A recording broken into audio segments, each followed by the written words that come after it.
In this video, we're going to be looking at a little bit more geometric proofs. Okay, so deductive reasoning is our conclusions are based on facts. Okay, and in proofs, we use deductive reasoning.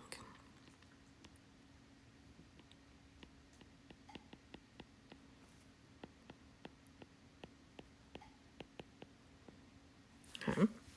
So postulates and definitions can also be used as justification.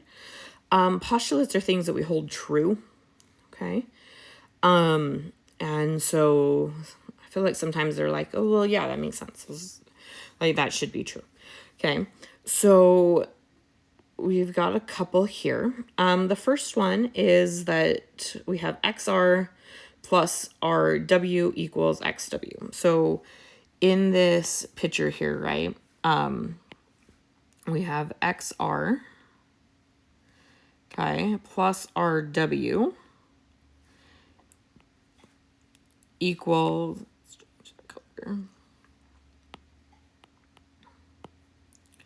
okay, equals XW. So the pieces of it add to make the whole. Okay, so this one is called our segment addition postulate.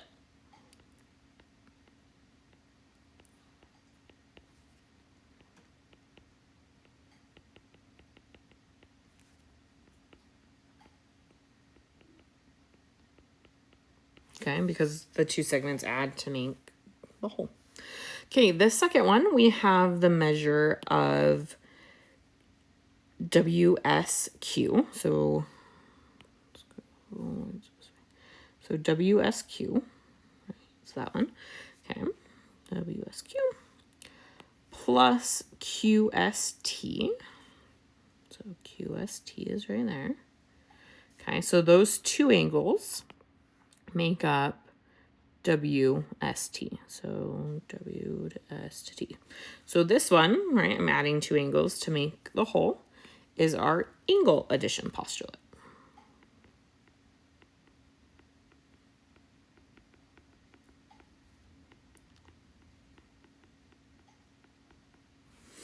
Okay. If I'm adding two angles, we can go through and get the whole big angle. Okay, next one, I've got R is the midpoint of QS, which is given, okay? And then it says that QR equals RS. So we talked before about what midpoints are, right? It's the middle of the line. So that would mean that QR, right, is equal to RS. And that's just our definition, okay, of a midpoint. Okay, so if I have something that in a proof that's like, oh, this point is the midpoint, we now know because of the definition of a midpoint that those two segments are equal. Okay. So on then number 4, we have that BD bisects angle ABC. Okay, and that's given to us. Okay, so we're being, okay, this is an angle bisector, right? Or this ray bisects ABC. So then line 2 is angle 1 is congruent to angle 2. So that's our definition of a angle bisector.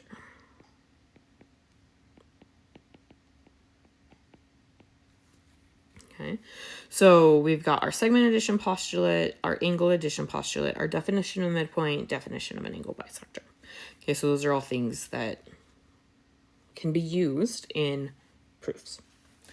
Okay, so let's look at a proof that is more geometric. Okay, so this time we're given essentially that AB is 12 and BC is 9. We want to prove that AC is 21. Okay, so I'm going to color code this kind of a little bit so we can see what's going on. So AB is 12. Okay, so that's 12. And then it says that BC is 9. Okay, and then we want to prove right? That AC is 12, or 21, sorry. So A to C, I'm going to prove that. So first we're given, right, the two pieces. Next, our line says AB plus BC equals AC. Well, that just shows us our segment addition postulate, okay? So segment addition postulate. Okay, great. Next, we have 12 plus 9 equals AC. Okay, well, what I did is we were given the AB is 12 and BC is 9. So I substitute these in.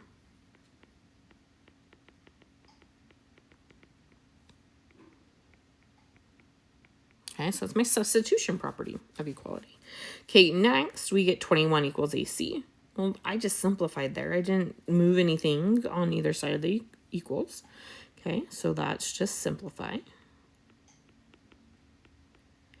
And then last step, right, I get 21 equals AC, but I wanted AC equals 21. So this one is our symmetric property.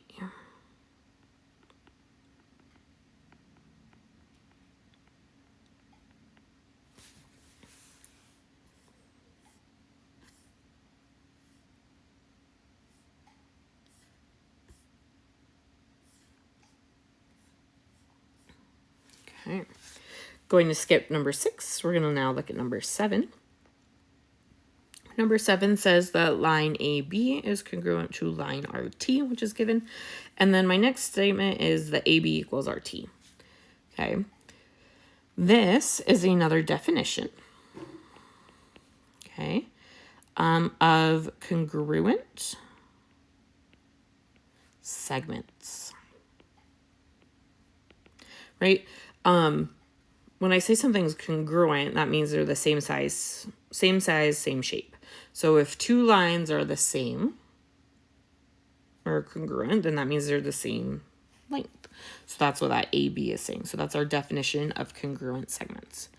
And we can always use this symbol for congruency. So instead of having to write out congruent. Okay. And then number 1, I've got AB equals RT. And then AB equals, or the line AB is congruent to the line RT. So on here, this is actually our converse, okay, of our definition of congruent segments.